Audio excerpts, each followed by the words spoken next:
운이 나를 찾아오는 걸까? 내가 운을 찾아가는 걸까? 밭에 씨를 뿌리지 않았는데 사과나무, 포도나무가 자랄 수 있을까? 씨를 뿌려야 하늘에서 비도 내려주고 바람도 불게 해 맛있는 사과와 포도 열매를 맺히게 하는 것 아닐까? 우리가 운을 찾기 위해 해야 할 최소한의 일은 바로 하늘이 우리에게 운을 뿌려줄 틈을 만들어 놓는 것이다.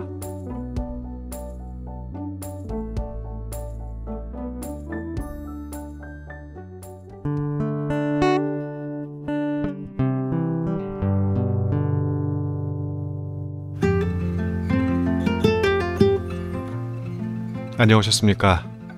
모두의 아저씨 책 읽는 자작입니다.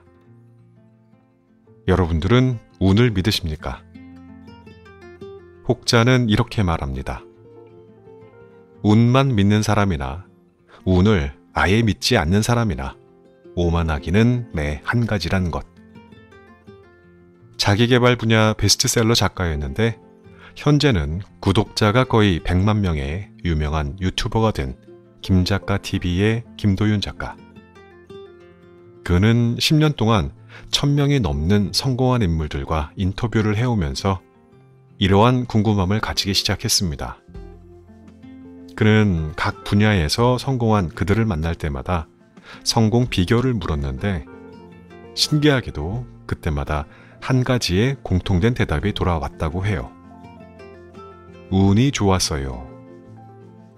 처음에는 그저 인사치레나 겸손의 말이겠거니 생각했는데 좀 이상하더라는 겁니다. 그냥 하는 겸손의 말이 아니라 운이 아니었다면 절대 있을 수 없는 성공이었다는 진심이 느껴지더라는 거죠. 그렇다면 과연 그 성공을 이룬 운은 어떻게 갖게 되었는지 그 공통점이나 비밀 같은 게 있지 않을까 하는 생각을 시작했다는 겁니다. 왜 그들만 운이 좋았을까? 어쩌다가 운을 만났을까? 무엇을 했기에 운이 찾아왔을까? 왜 우리에겐 그 운이 오지 않는 것일까 하는 의문에서 이 책은 시작합니다. 행운이라는 뜻의 영어 단어가 럭키잖아요. L-U-C-K-Y. 이것은 단순한 운이 아니라고 말합니다. 우리가 어떻게 행동하느냐에 따라서 인생의 수많은 난관의 문을 열어주는 행운의 열쇠가 될 수 있다고요. 그래서 이 책에서 럭키는 영어 L-U-C-K와 K-E-Y로 나누어 부르기도 합니다. 어원과는 무관하게 아주 일리가 있다고 생각했습니다. 작가가 찾은 바로 그 7개의 열쇠는 사람, 관찰, 속도, 루틴, 복기, 긍정, 시도였습니다. 중요한 거라서 한 번 더 읽어드릴게요. 사람, 관찰, 속도, 루틴, 복기, 긍정, 시도. 만약 내가 통제할 수 없는 것이 운이라면 운이 어디에서 오는 걸까를 생각해 보세요. 인생을 살면서 내가 한 노력을 운이라고 말하지는 않잖아요. 그렇다면 운은 누가 가져다 주는 걸까라는 질문에 김도윤 작가는 뭐니 해도 첫째는 사람이다 라고 주장합니다. 아까 말했던 7개의 열쇠 기억나시죠? 첫 번째가 사람이었잖아요. 운을 가져다 주는 건 사람일 수밖에 없다고 하면서 첫 장을 시작합니다. 좋은 사람이 곁에 있어야 한다는 거예요. 알리바바를 만든 마윈은 만리장성 투어 중에 야후 창업자인 제리 양의 가이드를 했었다는 것은 들어보셨었죠? 혹시 네이버 이혜진 대표와 다음에 이재용 대표가 유년 시절에 같은 아파트에 살았었다는 거 알고 계셨습니까? 심지어 네이버의 이혜진 대표는 카카오의 김범수 의장과 삼성 SGS 입사 동기이기까지 했다는 게 과연 단순히 우연이었겠느냐는 겁니다. 그래서 친구를 가려서 만나라는 말은 정말 틀리지 않다고요. 그러면 그런 사람들을 어디 가서 만나느냐고요. 여기에서 중요한 포인트가 있습니다. 내가 준비되어 있지 않으면 누구도 만날 수 없다는 겁니다. 내가 그들과 똑같은 레벨은 아닐지라도 자리에 같이 앉아 있을 때 어느 정도 말은 통해야 하지 않겠느냐는 겁니다. 그렇겠죠. 그래서 제가 오늘 읽어드릴 곳은 제가 허락받은 페이지가 얼마 되지 않습니다. 그래서 잘 골라야 돼요. 잠깐만요. 저는 이 부분이 좋았습니다. 시작해볼까요? 오늘도 끝까지 함께 해주십시오.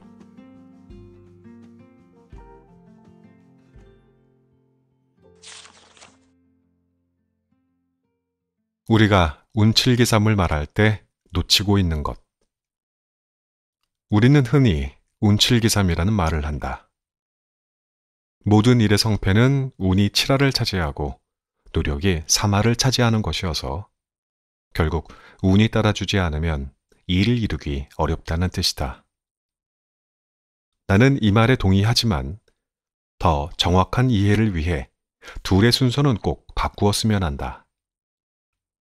나와 같은 생각을 가진 이연투자자문 박성진 대표의 이야기를 들어보자. 운이 7할이기는 한데 순서가 바뀌었으면 해요. 운칠기삼이 아니라 기삼운칠이라고 기삼을 앞에 놓는 거죠. 물론 기삼만으로 도달할 수 있는 데는 한계가 있어요. 실력이 안 중요하다는 게 아니라 그것만으로는 안 된다는 거죠. 정말 실력이 있고 노력을 하는 사람이라면 한두 번의 실패는 있을지라도 결국 어느 정도의 수준까지는 성공할 수 있어요. 투자를 예로 들면 수십억 대의 부자는 노력만으로도 충분한데 수백억, 수천억, 수조 원대의 부자는 운이 따라주지 않으면 절대 될 수 없는 거죠. 큰 부자가 되려면 운이 따라줘야 하는 것 같아요. 저 역시 2000년대까지만 해도 재테크에는 관심이 없었어요. 그냥 제 월급으로 아내가 알아서 투자하던 시절이었죠. 그때 집을 하나 샀어요. 목동 아파트였는데 그게 2001년에 많이 올랐고 저희는 2002년에 팔았어요. IT 버블이 꺼진 게 그때쯤이었으니 주식을 시작하기 굉장히 좋은 시기였어요. 목동 아파트를 사고 판 돈으로 종잣돈이 마련된 덕에 좋은 시기에 투자를 할 수 있었던 거죠. 제가 주식 투자로 2004년과 2005년에 제일 많이 벌었는데 그 종잣돈이 없었으면 수익이 훨씬 더 줄었을 거예요. 운이 많이 작용한 건 분명하지만 그 운도 제 실력이 없었으면 무용지물이었을 거예요. 그러니 전 기사문칠이라고 말하고 싶은 거예요. 지금까지 오게 된 걸 돌이켜봐도 항상 그랬던 것 같아요. 주식 투자에서도 시장을 이길 수 있는 사람은 많지 않다. 웬만한 실력이 아니고서야 장 자체가 좋지 않으면 수익이 나기 어렵다. 세상 모든 일이 내가 계획한 대로 풀려가면 100% 내 실력으로 했다고 할 수 있지만 실제 우리 삶은 사소한 뜻밖의 일 하나로 크게 달라질 수 있다. 어떤 사람을 만나느냐, 어느 곳으로 가느냐에 따라 수십억 대의 부자가 조 단위의 부자가 될 수도 있는 것이다. 사업 분야에서도 마찬가지다. 정상에 올라간 사람에게 모든 것이 자신의 노력이나 실력 때문이냐고 물어보면 쉽게 답하지 못할 것이다. 왜냐하면 그 자리까지 올라가면서 수많은 경쟁 상대를 봤기 때문이다. 그 중에는 분명히 자기보다 뛰어난 사람도 있었을 텐데 어떻게 된 영문인지 내가 정상에 올라온 것이다. 그러니 내가 노력이나 실력만으로 올라왔다고 하기에는 무언가 민망해진다. 살다 보면 한때 열등감을 느꼈거나 진심으로 존경했던 사람보다 내가 더 성공하는 경우도 생긴다. 나보다 뛰어난 사람이 많다는 걸 잘 알기에 성공한 사람 중 운을 빼놓고 이야기하는 사람이 거의 없는 것이다. 운이 성공에 얼마나 기여했는지 물어보면 적어도 일할은 필요하다는 얘기가 나온다. 일할 때문에 성공했다고 말하진 않지만 일할 덕분에 성공했다고 말하는 것이다. 그렇게 따지면 운은 성공을 원하는 누구에게나 필요한 요소이다. 분명 시대가 주는 운은 내 마음대로 컨트롤할 수 없다. 그러니 우리는 그저 우리가 할 수 있는 일만 하면 된다. 꾸준히 노력해서 내가 원하는 실력을 먼저 갖추는 것이다. 그렇게 3알을 채워야 나머지 7알의 운이 들어올 여지가 만들어진다. 올림픽 금메달리스트도 모두 비슷한 말을 했다. 노력으로 올림픽 국가대표 선수로 선발되는 건 가능하지만 금메달을 따라면 운이 따라야 한다고 했다. 그래서인지 올림픽 금메달리스트 또한 어떻게 금메달을 딸 수 있었느냐고 물어보면 대부분 운이 좋았다고 답했다. 올림픽 결승전까지 올라갔다는 것은 둘 중에 누가 금메달을 따도 이상하지 않다는 것을 뜻한다. 선수들 사이에 기량 차이가 큰 경우는 많지 않다. 누구는 금메달을 목에 걸고 누구는 은메달을 목에 건다. 운이 더 중요한 것처럼 들릴 수도 있겠지만 그것도 다 내가 결승전에 설 수 있는 자격을 갖췄을 때의 일이다. 한 번 더 강조하지만 기삼이 충족되어야 운칠이 힘을 발휘한다. 운이 기보다 더 중요할 수 있겠지만 순서는 분명 기가 먼저다. 자본금 7천만 원으로 시작해 200억 원대의 자산가가 된 슈퍼개미 1세대 김정환 대표도 내게 운칠기삼에 대한 또 하나의 중요한 통찰을 전해줬다. 운칠기삼이라는 표현 때문에 운과 기가 덧셈으로 느껴지지만 실제로는 곱셈으로 작용한다는 얘기였다. 타고난 운이 진짜 별로 안 되는 사람이 있을지도 몰라요. 하지만 그런 사람일수록 기삼을 더 키워야 한다는 거죠. 운과 기는 더하기가 아닌 곱하기라 비중이 작다고 하는 기삼만 키워도 그 총합은 본인이 생각했던 것보다 훨씬 더 커질 수 있거든요. 그런데 사람들은 반대로 타고난 운이 좋음에도 그것만 믿고 기삼을 방치해서 결국 있던 운까지 다 날려버리는 것 같아요. 저는 우리가 운을 만들어가는 사람이 되면 좋겠어요. 주어진 운도 있지만 그 운을 자기 것으로 만들려는 후천적인 노력이 따를 때 진정한 빛을 발하거든요. 심지어 사주도 변한다고 하잖아요. 시대가 빠르게 변하기 때문에 원래 안 좋았던 사주도 그 시대의 환경 변화에 따라 얼마든지 좋은 사주가 될 수 있는 거예요. 운은 자동차로 따지면 차키라고 생각하면 된다. 차키가 자동차의 몇 할을 차지하느냐고 물어봤을 때 그 누구도 1할 이상이라고 말하진 않을 것이다. 하지만 차키가 없으면 시동이 안 걸린다. 근데 그 1할의 이야기가 너무 재미있고 쉬워 보이니까 다들 운만 기다리고 정작 필요한 9할에 대한 고민을 덜 한다. 운이라는 키는 필요하지만 그 전에 키를 꽂을 자동차를 먼저 준비해야 한다. 내가 자동차를 만들고 운전할 수 있는 실력을 갖추면 언젠가 내 손에는 시동을 걸게 해주는 차키가 반드시 주어질 것이다. 우리가 할 일은 그것뿐이다. 주어진 운은 받아들이되 살아갈 운명은 스스로 만들어가자.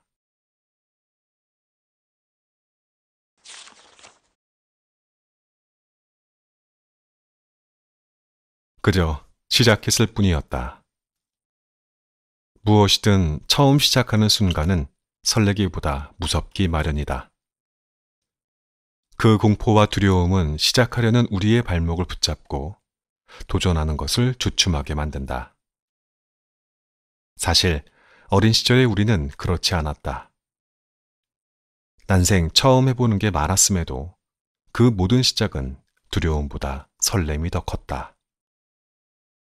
하지만 나이를 먹으며 다양한 일을 겪고 성공보다는 실패를 더 많이 경험하면서 세상이 녹록치 않음을 깨닫게 된다. 그저 설레는 마음으로 이것저것 그냥 시도해 보았던 건 어려서 아무것도 몰랐기에 가능한 것이었다. 그렇게 우리는 새로운 도전을 주저하고 심지어 아예 멈춰버리게 된다. 내 나이 25. 가진 것이라곤 학생증과 운전면허증이 전부였다. 낮에는 PC방, 노래방을 넘나들며 시간을 때웠고 밤에는 친구들과 술만 마셨다. 무엇 하나 잘하는 게 없는 조금은 부족한 학생이었다. 그러던 어느 날 우연히 보건복지가족부에서 주최한 공모전 포스터를 보게 되었다. 처음이라는 공포에 짓눌린 내 인생 최초의 도전은 이때 시작되었다. 총 6명의 학생이 모여 팀을 꾸렸는데 처음에는 그야말로 모든 것이 엉망이었다. 우선 나를 포함한 모든 팀원이 공모전 준비가 처음이었다. 기획서를 어떻게 써야 하는지조차 아는 사람이 한 명도 없었다. 그럼에도 혹은 그래서 우리는 5개월 동안 이 공모전 하나에만 미친 듯이 매달렸다. 그러자 기적이 일어났다. 550대 1에 가까운 경쟁률을 뚫고 전국 1등을 했다. 보건복지가족부 장관상을 받았고 일본 탐방이라는 포상까지 받았다. 처음 가본 일본 선술집에서 사케 한 잔을 마시며 이게 우리가 한 일이 맞는 건가 라는 생각을 했다. 더 놀라운 것은 그 후 내가 대학을 졸업하는 날까지 총 17번의 공모전에서 입상했고 대한민국 인재상 수상자로 대통령 상장까지 받았다는 사실이다. 그저 시작했을 뿐이었다. 대학 졸업 후 31살의 나이에 책을 출간하고 싶었다. 한 번도 책을 내보지 않았기에 어떻게 글을 써야 하는지, 출판사의 문은 어떻게 두드려야 하는지 아무것도 알지 못했다. 그래도 일단 글을 썼고 무식하게 세상과 부딪혔다. 그렇게 9년의 세월이 지났다. 놀랍게도 나는 7권의 책을 출간한 베스트셀러 작가가 되어 있었다. 그저 시작했을 뿐이었다. 38살의 나이에 작가로서 위기감을 느끼기 시작했다. 사람들이 더 이상 책을 보지 않았고 텍스트에서 영상으로 시대가 바뀌고 있었다. 2018년 10월 29일 유튜브에 첫 영상을 올렸다. 아직도 그날을 정확히 기억한다. 유튜브 채널을 운영하는 게 작가로서의 커리어를 망치는 건 아닌지 걱정됐고 심지어 촬영, 편집에 관해 아무것도 몰랐기에 몇 날 며칠 잠을 이루지 못했다. 스트레스성 근육통으로 인해 온몸이 욱신거렸다. 글을 쓰는 작가에서 영상을 만드는 크리에이터로 변신하는 일은 꽤 힘든 과정이었다. 마치 영업자가 개발자로 직무 전환을 할 때 느끼는 어려움과 비슷할 것 같았다. 솔직히 고백하건대 나는 그때 무서웠다. 그래도 그냥 시작했다. 그렇게 시작한 채널이 2년 반의 시간이 지나 재테크 자기개발 채널에선 조금은 알려진 구독자 87만 명의 김작가TV가 되었다. 그저 시작했을 뿐이었다. 공모전, 도서 출간, 유튜브 채널 운영이란 새로운 도전을 하며 얼마나 많은 난관이 있었겠는가. 정성껏 글을 쓰고 야심차게 준비해 출간했음에도 아무도 읽지 않은 경우도 있었다. 남들은 채널 운영 1년 만에 구독자 50만 명, 100만 명을 만들 때 1년이 된 채널의 구독자는 겨우 6만 명에 불과했다. 생각보다 잘 풀리지 않는 순간마다 다른 사람들과 차별화하기 위해 최선을 다했지만 누군가 이 모든 것이 어떻게 가능했냐고 물어보면 단 한 문장밖에 생각나지 않는다. 그저 시작했을 뿐이었다.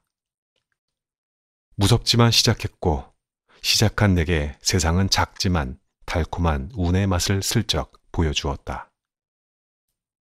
무엇보다 일단 시작해야 운이 들어올 틈이 생긴다는 어쩌면 아주 당연한 진리를 몸으로 알게 되었다. 내가 그저 두려움이나 무기력함에 빠져 아무것도 하지 않았다면, 공모전도 포기하고 책을 쓰는 일도 나와는 상관없는 일이라고 생각했다면, 그냥 지금까지 하던 일만 잘하자고 생각해서 유튜브 채널을 개설하지 않았다면, 나는 나의 운을 시험해 보지도 못한 채 어딘가에서 지금과는 다른 삶을 살고 있을 것이다.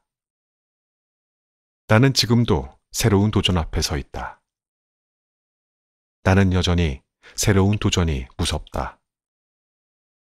실패할 확률이 더 높다는 것도 알고 최악의 경우 이미 이뤄놓은 것을 잃을지도 모른다는 것도 잘 알고 있기 때문이다.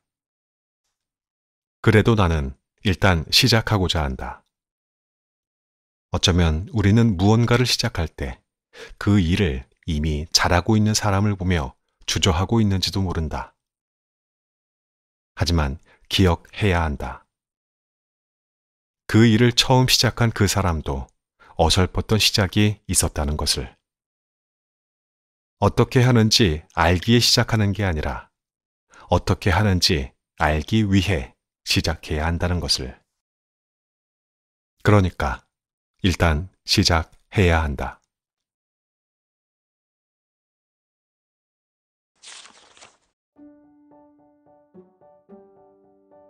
에필로그. 내 파도를 기다리는 숙련된 서퍼처럼. 이 책 집필을 거의 다 마무리한 후 그간의 생각을 정리하기 위해 잠시 시간을 내 강원도 양양에 왔다. 집필하는 동안에도 유튜브 영상 촬영을 하지 않을 수 없었고 다른 업무 미팅도 끊임이 없었다. 몇 달 동안 온전한 나만의 시간을 조금도 가지지 못한 터라 얼마간의 휴식도 필요한 참이었다. 별 생각 없이 바다가 보고 싶어서 왔던 여행지인 양양은 언젠가부터 서핑의 성지가 되어 있었다. 바닷가를 따라 가지각색의 서핑보드가 줄을 이어 서 있었고 바닷가에는 서핑을 하는 사람으로 가득했다. 서핑은 해본 적도 없고 관심도 없던 나였지만 멍하니 바다를 바라보니 바다에 둥둥 떠있는 사람들이 눈에 들어왔다. 바다에 있던 그 누구도 헤엄치고 있지 않았다. 그들은 다 같이 무언가를 기다리고 있었다.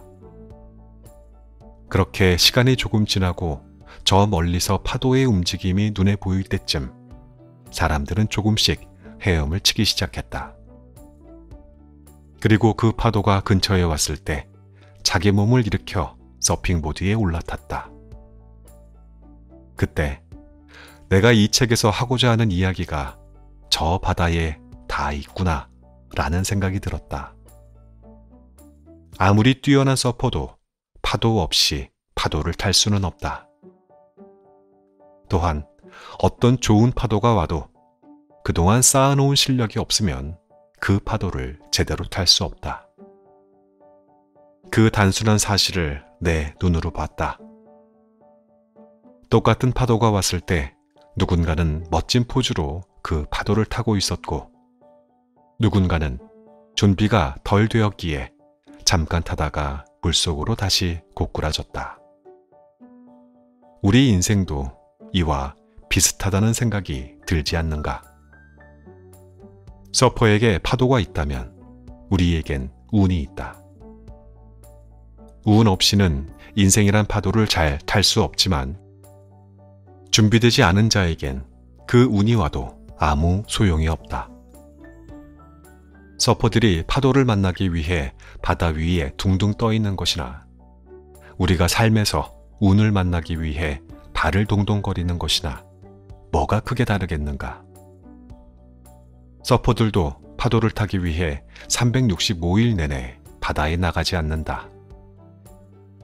파도 정보를 제공하는 앱을 통해 자신이 나가도 좋은 타이밍인지를 먼저 확인하고 그 타이밍에 맞춰서 바다에 나간다. 우리도 그렇게 하면 된다.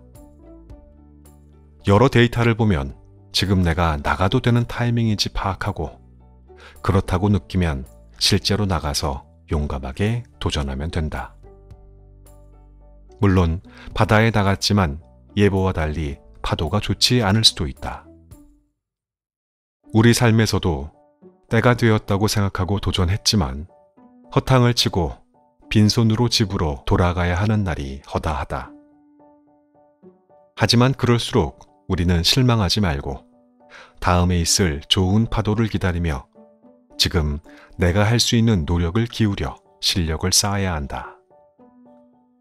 준비 없는 도전은 자살 행위다. 아무리 숙련된 서퍼라 할지라도 본인 역량 이상의 큰 파도에 도전하는 건 본인의 생명을 잃을 수도 있는 위험한 행위다. 우리 삶에서도 우리의 역량을 벗어난 거대한 운은 사기이거나 오히려 내 삶을 망가뜨리는 나쁜 계기가 될 수 있다. 그러니 운을 기다리되 내 역량만큼의 운만 기다리자. 고요한 바다에 적당한 파도가 다가오듯이 우리 인생에도 나에게 적합한 운은 반드시 온다. 당신이 그 운에 잘 올라탈 준비만 되어 있다면 당신은 온전히 그 운을 누릴 수 있다. 그 다음에 우리는 그 위에서 중심만 잘 잡으면 된다. 내게 찾아온 운을 더 오래 머물게 하는 건 다른 무엇도 아닌 균형 감각이다. 그러면 무섭게만 보였던 인생의 바다도 파란 햇살로 가득해질 것이다. 한 가지만 더 덧붙이고자 한다. 휴식하러 온 바닷가에서 왜 나는 서퍼를 보며 운과 관련한 마지막 이야기가 생각났을까? 사람의 목표와 관심이란 건 참 무서워서 이미 그곳에 마음이 쏠리면 내 몸의 모든 신경이 온통 그것을 찾기 위해 오감을 작동한다. 결국 당신의 목표와 관심이 당신의 미래를 당신이 원하는 곳으로 안내할 것이다. 그 미래로 가는 길에 좋은 운이 가득하길.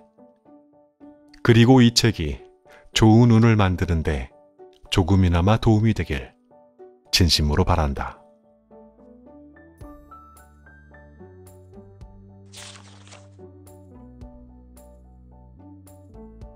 이 책의 낭독은 여기까지입니다.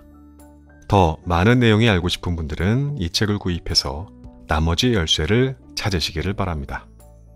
저는 이만 물러가고요. 곧 다시 돌아오겠습니다. 그때까지 행복하십시오.